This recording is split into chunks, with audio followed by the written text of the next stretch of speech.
처음부터 누군가 상처 주는 말할 때 따끔하게 한마디 했어야 하는데 상대 맘 아플까. 참다 보니 늘 당하고 맘 아팠네요.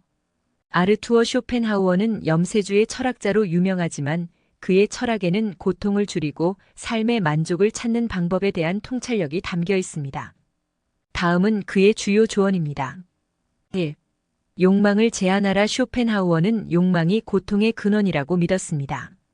욕망을 줄이고 만족하는 법을 배우면 더 평화로운 삶을 살 수 있다고 말합니다. 2. 고독을 즐겨라. 그는 고독이 자기 성찰과 내면의 평화를 가져다 준다고 믿었습니다. 다른 사람에게 의존하는 대신 자신의 생각과 감정에 집중하는 시간을 가지는 것이 중요하다고 강조했습니다. 3. 예술과 미를 추구하라. 쇼펜하우어는 예술과 미가 일시적으로나마 삶의 고통에서 벗어나도록 도와준다고 믿었습니다.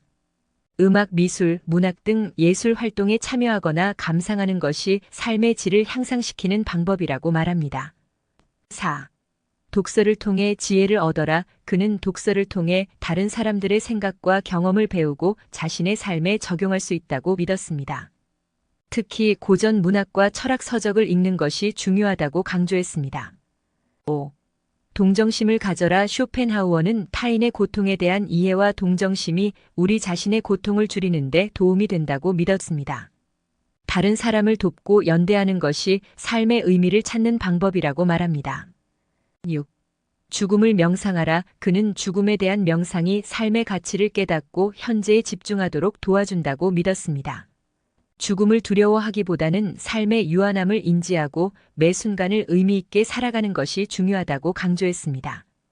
건강한 거지가 병든 왕자보다 행복하다.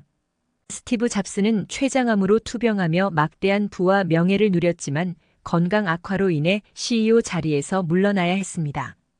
그는 병상에서 자신의 삶을 되돌아보며 물질적인 성공보다 건강의 중요성을 깨달았다고 합니다. 이는 쇼펜하우어의 명언처럼 건강이 삶의 가장 중요한 가치임을 보여주는 사례입니다. 고독은 위대한 정신의 운명이다. 뉴턴, 아인슈타인, 테슬라 등 위대한 과학자들은 고독 속에서 연구에 몰두하며 세상을 바꿀 발견을 이루었습니다. 이들은 타인과의 관계에 얽매이지 않고 자신의 내면에 집중하며 창의적인 아이디어를 발산했습니다. 이는 쇼펜하우어의 명언처럼 고독이 창조적인 사고와 위대한 업적을 위한 필수적인 요소임을 보여주는 사례입니다. 혼자 있을 때 가장 강하고 함께 있을 때 가장 약하다. 일론 머스크, 스페이스X, 테슬러, NEURALINK 등 혁신적인 기업들을 설립하고 이끌어가는 과정에서 혼자만의 시간을 통해 깊이 있는 사고와 아이디어를 발전시켜왔습니다. 그는 종종 고독 속에서 창의적인 아이디어를 얻고 이를 현실로 만들어내는 능력을 보여주었습니다. 독서는 다른 사람의 머리로 생각하는 것이다. 워렌 버핏. 세계적인 투자자인 워렌 버핏은 매일 500페이지 이상의 독서를 통해 다양한 분야의 지식을 습득하고 투자 결정에 활용합니다. 그는 독서를 통해 다른 사람들의 경험과 지혜를 흡수하고 자신의 사고를 확장하는 데 힘써왔습니다. 인생은 짧고 예술은 길다. 봉준호 감독 영화 기생충으로 칸 영화제 황금종려상과 아카데미 작품상을 수상한 봉준호 감독은 예술을 통해 삶의 다양한 측면을 탐구하고 사회적인 메시지를 전달하는 데 힘써왔습니다. 그의 작품은 예술의 힘을 통해 사회에 대한 비판적인 시각을 제시하고 관객들에게 깊은 감동과 생각할 거리를 제공합니다. 세상은 의지와 표상이다. BTS 방탄소년단은 러브 이어셀프 캠페인을 통해 자존감과 자기 사랑의 중요성을 강조하며 전 세계 젊은이들에게 긍정적인 영향을 미치고 있습니다.